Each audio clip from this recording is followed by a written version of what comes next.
Jogador número 1. Eu só vi o filme, mas eu tenho certeza que o livro é melhor. Ah, vai!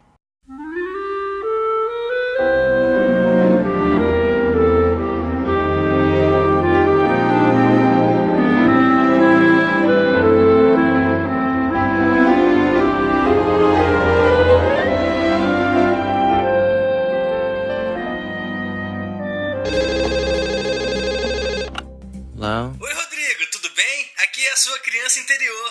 Eu escapei e agora eu acabei de roubar uma loja de bebidas. Opa, preciso ir.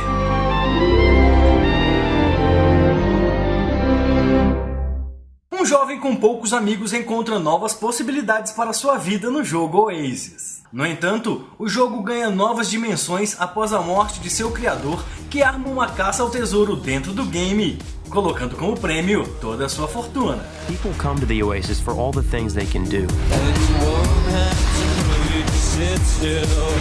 But they stay because of all the things they can be. Com direção de Steven Spielberg e nomes como Ty Sheridan e Ben Mendelsohn no elenco, o Jogador número 1 é uma boa pedida para quem gosta de filmes de aventura e caça ao tesouro, inspirados em filmes da década de 80. Who is this Parzival, and how the hell is he winning? Find him. Logo de começo, o Jogador número 1 mostra a que veio. O filme é um desbunde imagético nos momentos em que o personagem interpretado por Ty Sheridan está dentro da Oasis, uma realidade virtual onde os jogadores podem ser absolutamente o que quiserem. Welcome to the rebellion, Wade.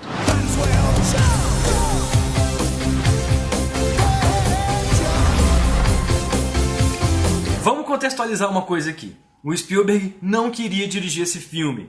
Ele foi convencido a dirigi-lo enquanto fazia a pós-produção do filme The Post. E a gente entende por que ele acabou aceitando e por que a direção e a parte onde ele dirige o filme foi tão rápida de ser feita. O filme, ele é 50% todo digital. É como se você estivesse vendo um filme do Robert Zemeckis como Beowulf ou O Expresso Polar. Eu tenho muita estranheza nesse tipo de filme. Eu não gosto de animações que tentam simular aparências humanas, tentam simular a realidade. Eu prefiro que seja feito logo em live action e coloque os efeitos especiais apenas para dar suporte à ação.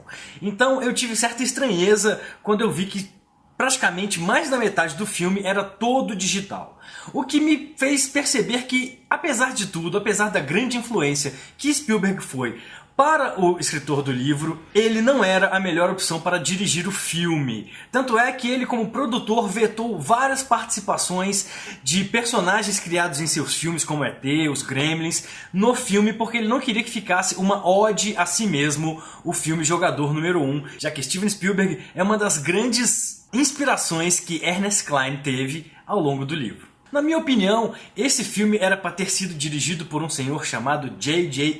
Abrams, porque o J.J. sabe exatamente como emular ali toda a fantasia criada por Spielberg na década de 80.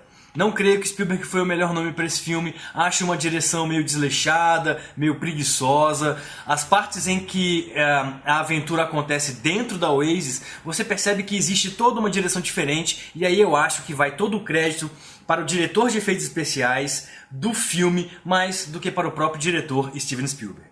Outra coisa que me incomodou um pouco foi a oportunidade desperdiçada de transformar Jogador número 1 em um novo Guardiões da Galáxia. O filme tinha um potencial enorme para usar as trilhas sonoras da década de 80, de forma a completar o filme, de forma a deixá-lo ainda mais legal, mais divertido, e infelizmente o diretor não soube explorar isso. As músicas são pouco usadas e a trilha sonora de Alan Silvestre passa batida. Eu achei engraçado quando eu vi nos créditos que a trilha era dele, porque ele realmente consegue fazer trilhas que impactam a gente, que a gente volte pra casa lembrando dos acordes da trilha, assim como nos Vingadores.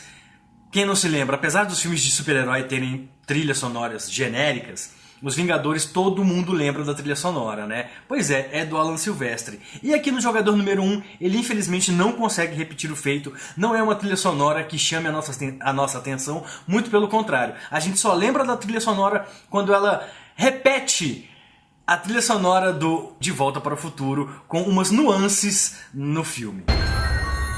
O filme se foca muito no herói e no vilão e esquece de se aprofundar em outros personagens que são essenciais para a trama e que eu gostaria de ver mais desenvolvidos, tanto do lado dos heróis quanto do lado dos vilões da empresa IOI, que são as pessoas que trabalham por trás querendo desenvolver o mistério por trás dos enigmas das chaves, né, do grande easter egg que foi deixado pelo criador do jogo. Tem personagens interessantes como uma ruivinha que trabalha na IOI, que eu gostaria de ver melhor desenvolvida. Também gostaria de ver melhor desenvolvidos os personagens que contracenam com o herói, os sidekicks dele, né, os ajudantes dele. É uma turma ali acabam no final ficando 5 jogadores e você não se aprofunda muito nos outros, o diretor revela eles do meio para o fim do filme e você acaba aceitando a pouca informação que você tem a respeito deles. Outra coisa que faz falta é contextualizar o espectador do que está acontecendo.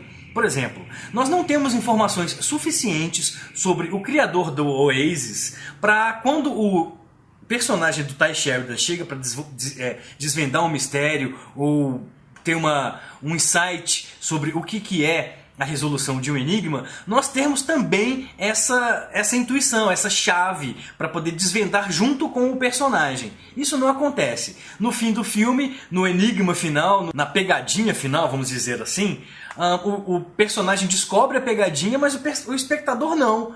O espectador não tem ali elementos para trabalhar com isso, para descobrir junto com o personagem principal o que é real, o que não é, o que é verdade, o que é uma pegadinha, o que pode ser correto de se presumir dentro daquele contexto ou não. O filme deixa isso solto, só o personagem principal sabe, então ele chega lá e fala, não, isso não pode ser assim porque isso e isso. Aí você fala, tá bom, né? Eu fiquei realmente bastante impactado com o primeiro ato do filme, é muito legal, é divertido, é ágil, é rápido, é alucinante, tem as cenas da corrida, uma corrida muito maneira que acontece lá, é bem legal. Até a metade do segundo ato eu achei o filme bem divertido e num ritmo muito bom. Depois ele vai perdendo o ritmo, vai se aprofundando em explicações que não precisavam ser dadas, vai se aprofundando em diálogos expositivos demais, o que deixa o filme um pouco lento. A cena final, a batalha final é muito legal, tem coisas muito boas, tem algumas surpresas muito legais. O filme ele é cheio de referências de cultura pop, de cultura nerd, tem muitos personagens passeando pela tela.